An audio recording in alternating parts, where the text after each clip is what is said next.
Stuck to Scale, Growth Strategies for Small and Mid-Sized Businesses, your guide to navigating growth, transformation, and success in today's ever-changing business landscape. Each week, we'll dive into proven strategies, real-world case studies, and actionable insights designed to help small and mid-sized business owners scale smart, lead stronger, and grow faster. Let's get you unstuck and on the path to sustainable, scalable success. Now your host, Julio Gonzalez. Welcome back to From Stuck to Scaled, Growth Strategies for Small and Mid-Sized Businesses. I'm your host, Julio Gonzalez, and each week we explore practical strategies, leadership insights, and real-world tools to help small and mid-sized businesses break through barriers and grow with confidence.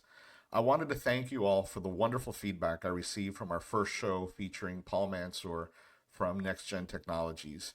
A comment I got a ton of feedback on was the cyber attack I experienced. I can't bring any of the participants of that event to the show, lawsuits. So today you just get me, sharing this incredible experience that I don't wish on my worst enemy. This episode should be a wake-up call for every business owner that thinks they'll never be hacked. So let's get started. A few years ago, I joined a company as CIO, and by default, CISO, or Chief Information Security Officer, and quickly realized that what the company wanted was very different from what they were willing to do. I decided that to be successful and drive the transformation that was much needed, I would have to get creative. We padded projects and did work behind senior leadership's back, bringing significant accomplishments despite much pushback. But we couldn't get it all done. Enter the hackers. So when you look at the environment, we protected as much as possible. We improved, we upgraded, we secured. But there were things that couldn't get done. We couldn't get the time to bring the systems down, to do the work that needed to be done. So on one fateful Tuesday night, I get a call. I'm sitting here at home, not quite in this office, but I was sitting here at home, and I get a call from customer service. The systems are having issues. My team wasn't available. I quickly jumped in, logged into one of the servers, and started seeing some questionable activity. By the time that I got to the second server, I saw a pattern and immediately started calling my team, panic dialing my team. They connected and they verified what I was seeing, that we had been attacked. Our systems were actively being encrypted, and notes were being left behind with instructions on what to do about getting our systems back. So, but that was, we started, it was before 8 o'clock that evening. By 9:30, we had turned every single server and system off. We could not risk continuing the encryption continuing to take place and the hackers attacking. And we just basically pulled the plug on everything. So at that point, we got into action. How are we going to address this? How are we going to keep the business running? And we disconnected all internet access, all network access, ran to the data center and started turning systems back on to see how we begin to recover from that cyber attack. There was no recovery. So we spent all night looking at the systems, trying to figure everything out, calling different individuals and resources for help. And as you heard last week, Paul was one of those individuals. But we were helpless. We had cyber insurance in the organization, so made that phone call, called the insurance company, and that triggered a flood of resources. In a matter of, I believe, 2 hours, we had a call with the insurance company, forensics company, the company that negotiates with the hackers. There were 5-6 different companies involved. And we, from a technology perspective, spent Wednesday doing nothing. There was nothing to do, nothing that we could do. One of the things that we were unable to do from a technology planning perspective is have our backups replicated offsite. So the hackers came in, they found our backups, and they erased everything. So there were no backups to restore. The systems were encrypted. We couldn't get into them. There was no way for the business to operate, period. So again, all day Wednesday was meeting after meeting with the business, helping them provide a message to our customers on why we couldn't help them. We were down for 3 full days. That all we could tell our customers was that our systems were down. So we had to craft messaging. We had to do some outreach to some of our vendors and collective customers while we were meeting with the forensics company and figuring out what our options were, what our approach was. And the clear message that was conveyed many, many times is you'll be down 4 to 6 weeks. Think about that. If your business is shut down, if you cannot service customers 4 weeks, even 2 weeks, what does that do to your business? So I immediately go into planning mode.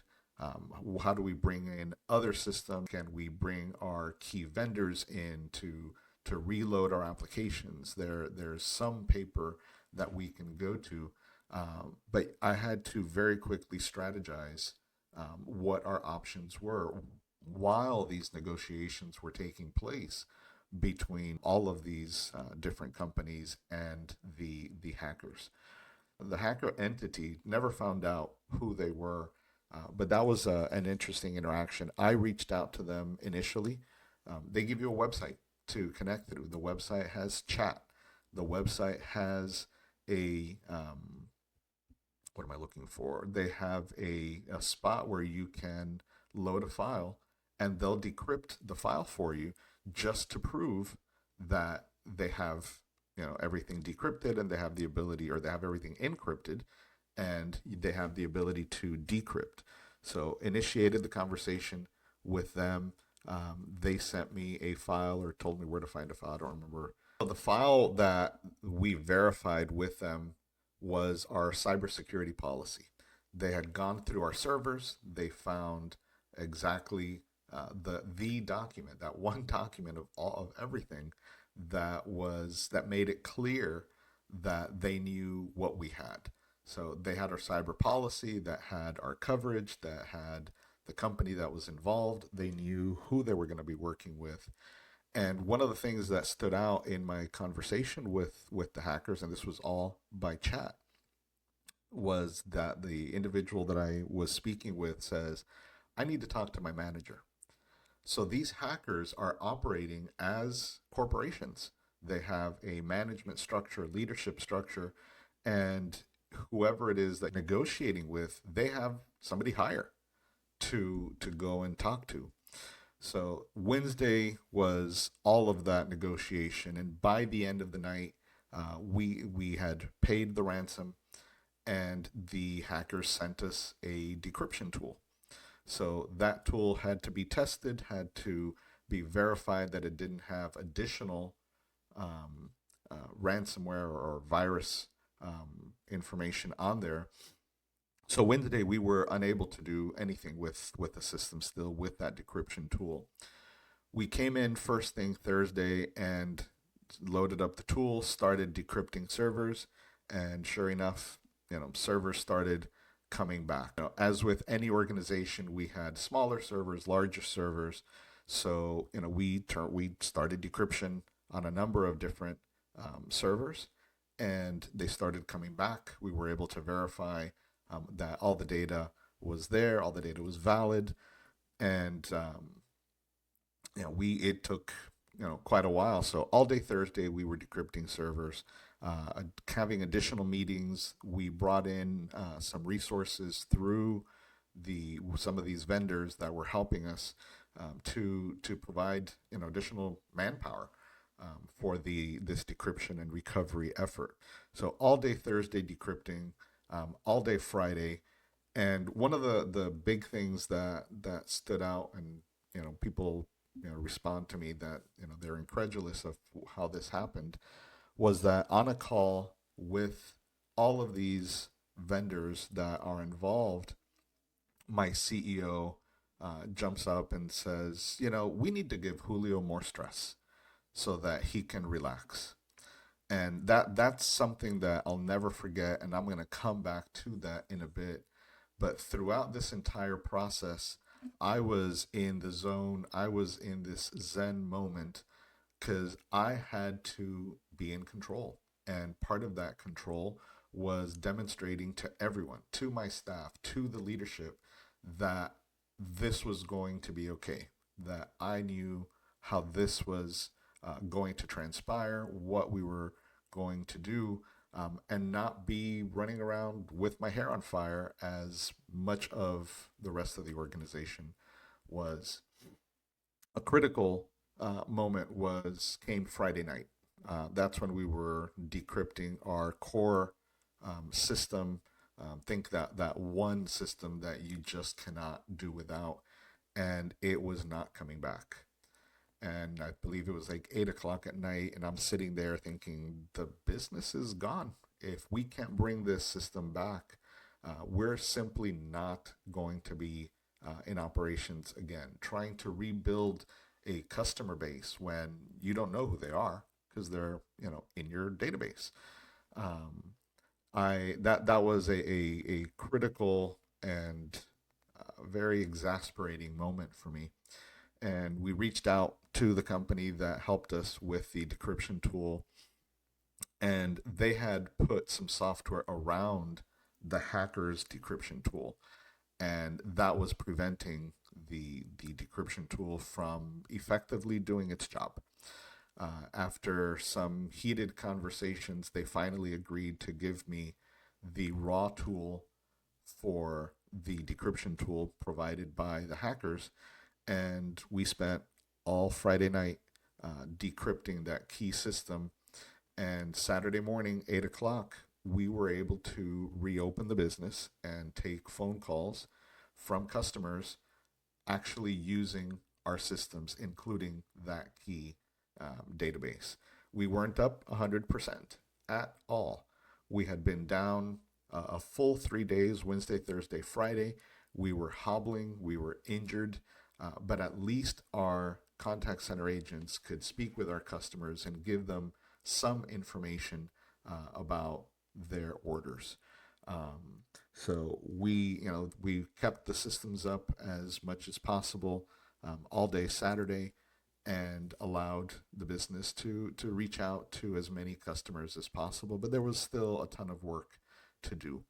One of the systems that we had a significant issue with, and in fact it never came back, was our email server. We had a local Microsoft Exchange server, and recover as much as we could. We got Microsoft involved. There was no bringing it back, and one of the vendors that had come on board to assist was an Excel. I'm sorry, not Excel. An Exchange, Microsoft Exchange specialist. So it's Saturday evening. We're decrypting the Exchange server again, and where is this individual? This individual's nowhere to be found, not responding to phone calls. And remember, we're in the middle of this crisis trying to recover our systems and work through, a ton of cleanup efforts to get the environment back to, fully operational state. And this key resource that is supposed to be helping us with Exchange is nowhere to be found. Turns out he was having dinner with his boss. His boss happened to be in town, and they went to dinner, and they're having a nice evening, having a nice meal, while my team and I are in the office desperately trying to recover this server and complete the cleanup so that Monday morning we could be as operational as possible and get that business back in shape. Needless to say that next morning, Sunday morning, I fired not just that one individual, but that entire vendor. I had to justify myself to my leadership team, to the security, to the cyber insurance company, and everyone involved. But I made it clear there is no way that I'm going to have an individual that is supposed to be assisting in a time of crisis and simply isn't. So we spent the rest of the weekend working to get our systems up as much as possible. And I'm very proud to say that Monday morning, we were up with 80% of our systems. We had full access to orders, we had full access to accounting, shipping, all of those critical activities that made up the business were fully up. Some dated information that we needed to catch up on, but the employees were able to get back to work after 3 days of being shut down. What never came back was our email server. But that was one of the things that we were able to address previously. So we had a cloud service that had all of our historical data on there. And we shifted all of our users onto that so that they had access to all of their history. So the only email data that was lost were those 3 days that email simply wasn't coming through. And to fully recover the email environment, we went through a very difficult to find procedure that we found online with some programming that basically tricked Microsoft into thinking that we had moved all of our users into their cloud mail platform, and it went and created all of the necessary mailboxes. So the users didn't have any data locally in their mailboxes, but everything was either, everything was in this backup archive in the cloud, and now all new mail was flowing into Office 365 for email purposes. So that allowed us to get email back that first Tuesday, Wednesday of that week. And then it was just all of the post recovery activities, which we're not going to get into. But we spent a good 2, almost 3 weeks continuing to clean up, finding things that were still encrypted. So we had to go through basically server by server, folder by folder, identifying everything that was left. And of course, there was all the notification requirements. We did have to notify a portion of our customer base because the data was potentially exposed, although there was never any proof of that. What I wanted to touch on, and I don't pat myself on the back well, but this is one that I have to, and I've gotten a lot of credit from a lot of people around me, was that, as I mentioned, that Zen moment that I had throughout this crisis. If you've never done a personality assessment, there's countless ones out there. The probably most popular one, because it's easy to get and do, is the DISC assessment. But I had worked with a professional coach, and she had me complete a Clifton Strengths assessment. Clifton has 34 traits that you get prioritized, and the top 5 are the most important. Top 10 are the ones that you review if you're doing a more complete review or assessment of yourself. And my number 10 trait is something called control. Control is a trait that only military generals, police officers, and people that have to respond in crisis, those are typically high control individuals. And it's not, control if I'm going to tell you what to do, but control that they're able to take action and be effective in that. And I can tell you, man, that control trait was key to getting through this crisis, to being successful in my role, demonstrating to my team that I knew what needed to be done, that I could manage them effectively, lead them effectively, and demonstrate to leadership that I wasn't going to be falling to pieces in a situation such as this. So it was great to see that, and I did the Clifton Strengths after the cyber attack. So it was interesting to see how those Clifton Strengths were identified looking back on this exercise, and how we were able to pinpoint how my response to this was purely that control strength that Clifton identified. Um, from a pure business perspective, I mentioned this earlier, but we had been told that we were going to be down 4 to 6 weeks.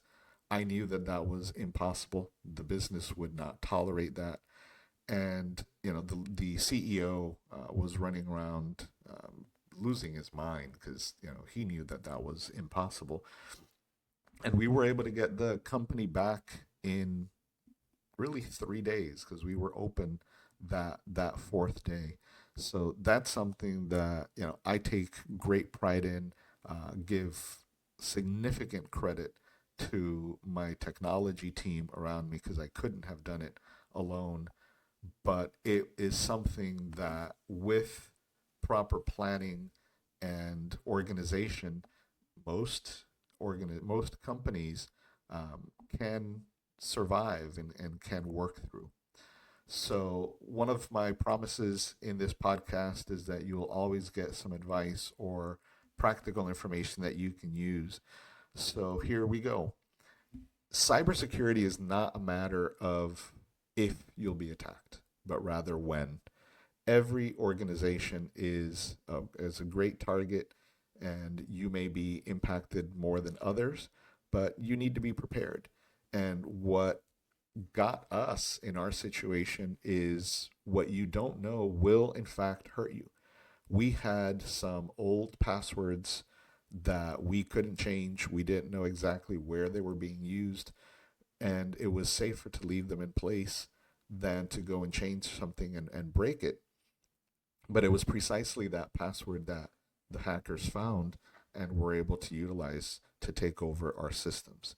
So, yes, what you do not know can and will hurt you. Another item here is you need to know the true cost of your business being impacted. I'm in South Florida. If your business is in South Florida, we're accustomed to hurricanes. How is your business impacted if you are shut down for a day, 2 days, a week? Sometimes, if the entire region is impacted, as we were with Hurricane Andrew, as New Orleans was with Katrina, everybody understands. But if you're running a national business, your customers still need support. So what happens if you are shut down for even an hour, and you're unable to service your business? What if a small portion of your business is impacted? There's a cyber attack going on. There was a write up. I'll put it in the comments or in the show notes below. There's 150,000 websites impacted with a Chinese hack. One of the businesses in a networking group that I'm in was impacted.